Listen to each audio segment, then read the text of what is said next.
I was saying the punishment of the Jews persists to this day. They're not obeying God through me. Okay, so when we take a good look at the Jews and the Gentiles, okay, they're part of the example that's made. Okay, the chosen one is Jeshurun, so to speak, right? He's upright.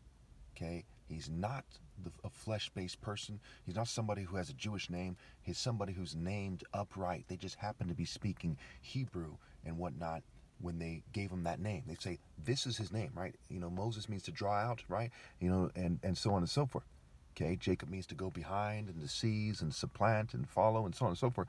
Okay, where Jeshurun means upright. These are literal words. He said, this guy is upright. Okay, and the Jews are not doing the right thing. So they're an example for the world, right? You know, there's the light of Lucifer clashing with the light of God. It's the shadows of Satan and Lucifer clashing with the light of God, and there you get the example. Boom! It's like the sun in the sky. Okay, it's more bright than the rest. It's the moon at night. Okay, the greater light and the lesser light. So you see the Jews, you see the Gentiles. They're in a pitiful shape. They're gender neutral. They're racist. They're these things on a spectrum. They're slacking their work, and say, what does it look like when you're slacking work? Well, what does it look like when you don't go to the gym for a while and you haven't worked out? Okay, so we see signs, right? Does it automatically mean you die? No, but we can see what happens when you're not doing what you're supposed to do. So what does it look like when you're doing what you're supposed to do? You look like you're a warrior who's been persecuted, right? What does it mean to pick up your cross and follow God's Son, who is the warrior image of God, right? Whoever sees the Son sees the Father. And the Lord is a warrior, the Lord is his name. Okay, so we see other people, they're not looking like warriors, right? Soldiers and cops, these aren't warriors, these are craftsmen that are learning to fight in the theater of war. Okay, they're actually killing people and dying at times, but they're not actually warriors. That's not what it looks like, nor does it look like a UFC fighter, what have you. Okay, so to whom has the arm of the Lord been revealed, and who has processed the message in time? Okay. All right, so it says, he was despised and rejected by mankind, a man of suffering and familiar with pain. Like one whom people hide their faces, he was despised, and we held him in low esteem. Surely he took up our pain and bore our suffering, yet we considered him punished by God, stricken by him, and afflicted. But he was pierced for our transgressions, he was crushed for our iniquities. The punishment that brought us peace was on him, and by his wounds we are healed. Okay, so what does it mean? Now, there's a satanic interpretation. Let's not even waste our time with that. It's rubbish. It's when Jesus was crucified, okay, he's trying to reach out to him and say, look, this is what you're supposed to do. The world is evil, okay? This is what you're supposed to do. God sent his son to do it, so you should train your sons and yourselves to do it. And you should stop reproducing, because this is hell. That's why there's so many bad people these days, because people who got it, who had sense, right? If you're evil by default, you're stupid. Okay, if you have sense by default, you choose to be righteous, right? The fruit of the righteous is wisdom, not the fruit of the wicked or the lukewarm. Okay? Except for my family line, because there's a certain responsibility, and of course it ends with me, and that's it, to guide people to God, right? Other people say, well, what about me? But you're not Christ. You have one teacher, that's the Messiah, that's me, okay? And no one's going to be a valid teacher after I'm gone. All right, it says, we all like sheep have gone astray. Each of us has turned to our own way, and the Lord has laid on him the iniquity of us all.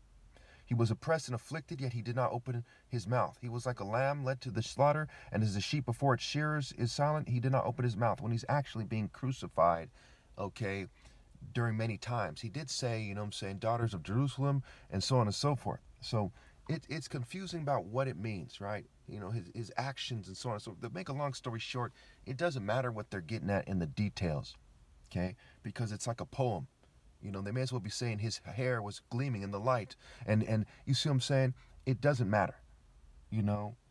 What's important is the core message, right? What is the core message, not the details? By oppression and judgment he was taken away, yet who of his generation protested? For he was cut off from the land of the living. For the transgressions of my people he was punished. He was assigned a grave with the wicked and with the rich in his death, though he had done no violence, nor was any deceit in his mouth. Again, there's satanic interpretation. I'm going to go ahead and say, as we get to this point in the chapter, it's basically all confusing rubbish on purpose. Those who have an eye see the core message. They don't care about the details, the tree of life, wisdom, righteousness, not the knowledge of the devil's details for people in secret societies and occult groups and so on and so forth. Okay, all that stuff is garbage. It was the Lord's will to crush him and cause him to suffer. And though the Lord makes his life an offering for sin, he will see his offspring and prolong his days, and the will of the Lord will prosper in his hands. After he has suffered, he will see the light of life and be satisfied by his knowledge. My righteous servant will justify many, and he will bear their iniquities. Therefore I'll give him a portion among the great, and he will divide the spoils with the strong, because he poured out his life unto death and was numbered with the transgressors, for he bore the sin of many and made intercessions for the transgressors. Now, what they're not saying, they are not saying that he died for any sinner to be able to do whatever the hell he wants and say, I believe and go to heaven. That's what they're not saying. I can't stress that enough.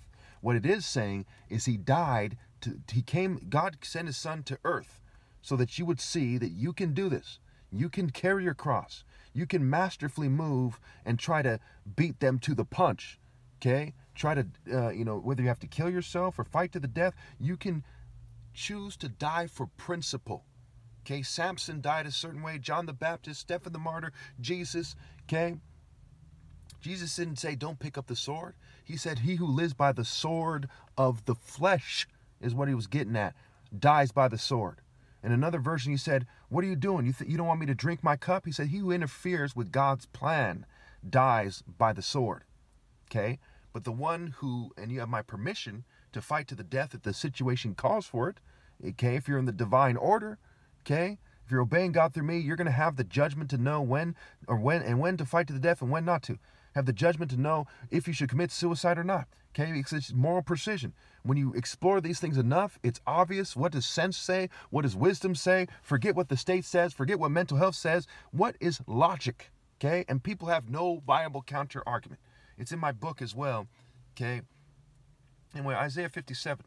The righteous perish, and no one takes it to heart. The devout are taken away, and no one understands that the righteous are taken away to be spared from evil. So what did I just say, and how does it line up with Isaiah 57:1? It says the righteous are taken away to be spared from evil.